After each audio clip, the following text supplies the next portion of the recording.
بسم اللہ الرحمن الرحیم۔ السلام علیکم ورحمۃ اللہ وبرکاتہ۔ حضرت دحیہ کلبی رضی اللہ عنہ نہایت خوبصورت تھے۔ تفسیر نگار لکھتے ہیں کہ آپ کا حسن اس قدر تھا کہ عرب کی عورتیں دروازوں کے پیچھے کڑے ہو کر یعنی چھپ کر حضرت دحیہ کلبی رضی اللہ عنہ کو دیکھا کرتی تھی، لیکن اس وقت آپ مسلمان نہیں ہوئے تھے۔ ایک دن سرور کونین تاجدار مدینہ حضرت محمد مصطفیٰ احمد مجتبی ساقی کوثر شافی محشر کی نظر حضرت دحیہ کلبی پر پڑی۔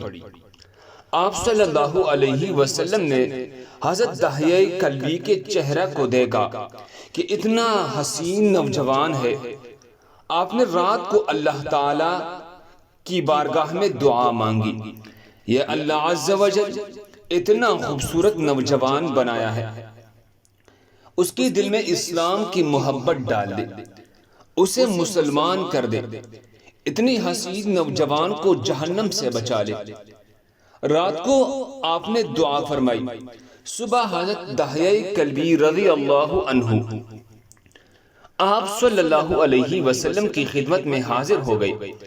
حضرت دحیہ کلبی رضی اللہ عنہ کہنے لگے، اے اللہ کی رسول صلی اللہ علیہ وسلم، بتائیے آپ کیا احکام لے کر آئے ہیں؟ آپ صلی اللہ علیہ وسلم نے فرمایا، میں اللہ کا رسول ہوں اور اللہ وحدہ لا شریک ذات ہے، اس کا کوئی شریک نہیں ہے۔ پھر توحید و رسالت کے بارے میں حضرت دحیہ کلبی رضی اللہ عنہ کو بتایا۔ حضرت دحیہ نے کہا، اللہ کی نبی صلی اللہ علیہ وسلم، میں مسلمان تو ہو جاؤں، لیکن ایک بات کا ہر وقت ڈر لگا رہتا ہے۔ ایک گناہ میں نے ایسا کیا ہے کہ آپ کا اللہ مجھے کبھی معاف نہیں کرے گا۔ آپ صلی اللہ علیہ وسلم نے فرمایا، اے دحیہ بتا تو نے کیسا گناہ کیا ہے؟ تو حضرت دحیہ کلبی رضی اللہ عنہ نے کہا، یا رسول اللہ صلی اللہ علیہ وسلم، میں اپنے قبیلے کا سربراہ ہوں اور ہمارے ہاں بیٹیوں کی پیدائش پر انہیں زندہ دفن کیا جاتا ہے۔ میں کیوں کی قبیلے کا سردار ہوں، اس لیے میں نے 70 گھروں کی بیٹیوں کو زندہ دفن کیا ہے۔ آپ کا رب مجھے کبھی معاف نہیں کرے گا۔ اسی وقت حضرت جبرائیل امین علیہ السلام حاضر ہوئے۔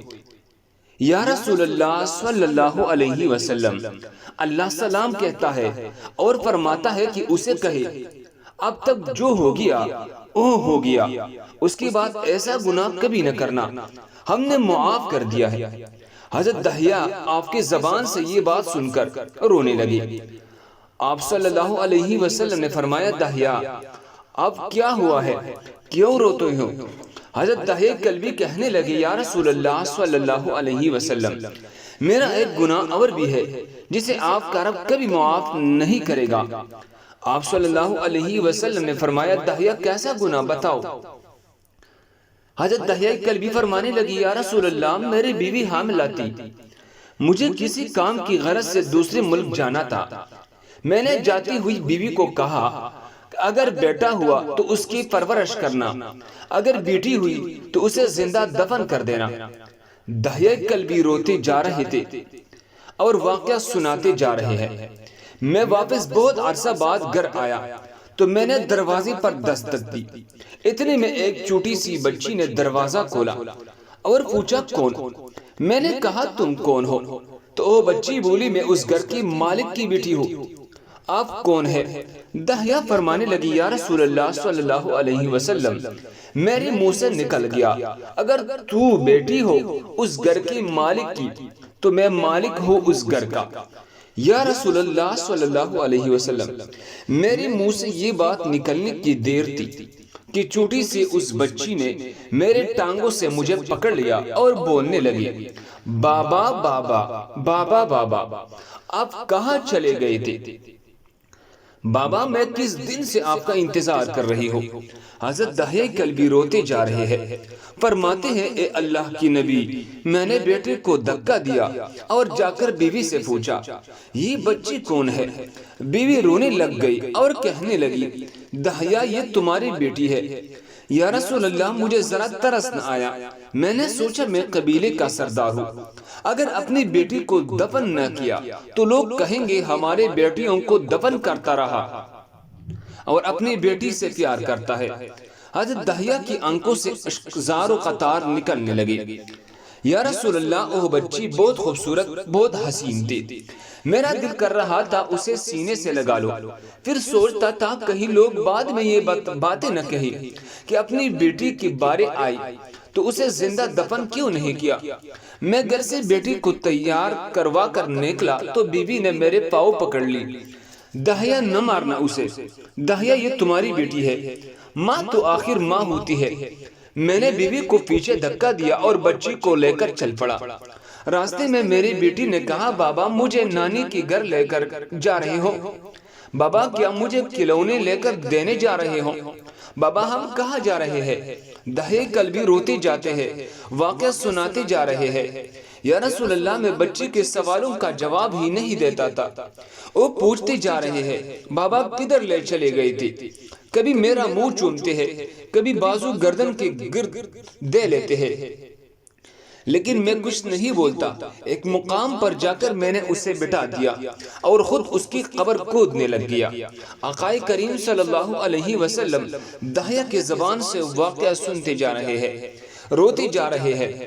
میری بیٹی نے جب دیکھا کہ میرا باپ دھوپ میں سخت کام کر رہا ہے تو اٹھ کر میرے پاس آئی، اپنے گلے میں جو میں چھوٹا سا دوپٹہ تھا وہ اتار کر میرے چہرے سے ریت صاف کرتے ہوئے کہتے ہیں بابا دھوپ میں کیوں کام کر رہے ہیں؟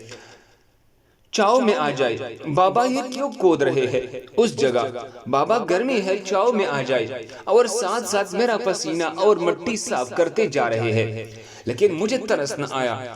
آخر جب قبر کود لی تو میرے بیٹے پاس آئی، میں نے دھکا دے دیا، وہ قبر میں گر گئی، میں ریت ڈالنے لگ گیا۔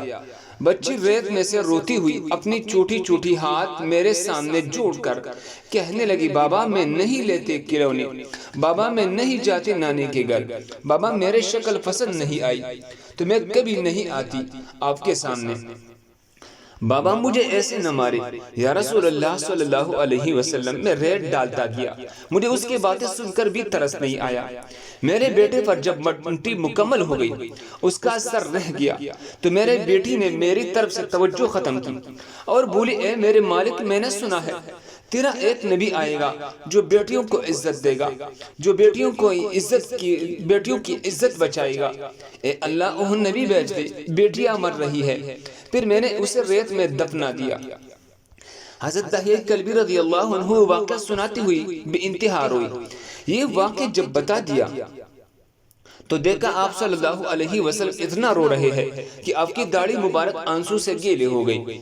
آپ نے فرمایا دحیہ ذرا پھر سے اپنی بیٹی کا واقعہ سناؤ، اس بیٹی کا واقعہ جو مجھ محمد صلی اللہ علیہ وسلم کی انتظار میں دنیا سے چلی گئی۔ آپ نے 3 دفعہ یہ واقعہ سنا، اتنا روئی کہ آپ کو دیکھ کر صحابہ کرام رونے لگ گئی، کہنے لگے اے دحیہ کیوں رلاتا ہے ہمارے آقا کو، ہم سے برداشت نہیں ہو رہا۔ آپ نے حضرت دحیہ سے 3 بار واقعہ سنا تو حضرت دحیہ کی رو رو کر کوئی حالت نہ رہی۔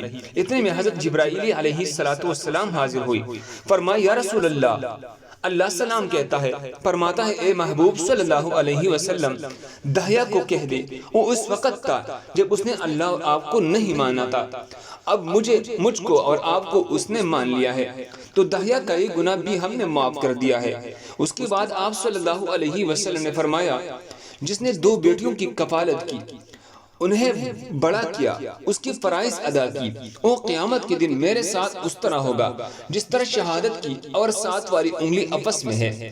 جس نے 2 بیٹیوں کی پرورش کی اس کی اہمیت ہے، تو جس نے 3 یا 4 یا 5 بیٹیوں کی پرورش کی اس کی کیا اہمیت ہوگی۔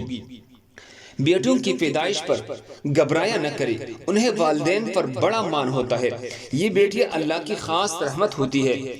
اللہ ہم سب کو اس پر عمل کرنے کی توفیق عطا فرمائے۔ دوسرے مسلمانوں کے فائدے کے لیے آگے ضرور شیئر کریں۔ مزید خوبصورت واقعات کے لیے ہمارے چینل کو سبسکرائب کریں۔ جزاکم اللہ خیر۔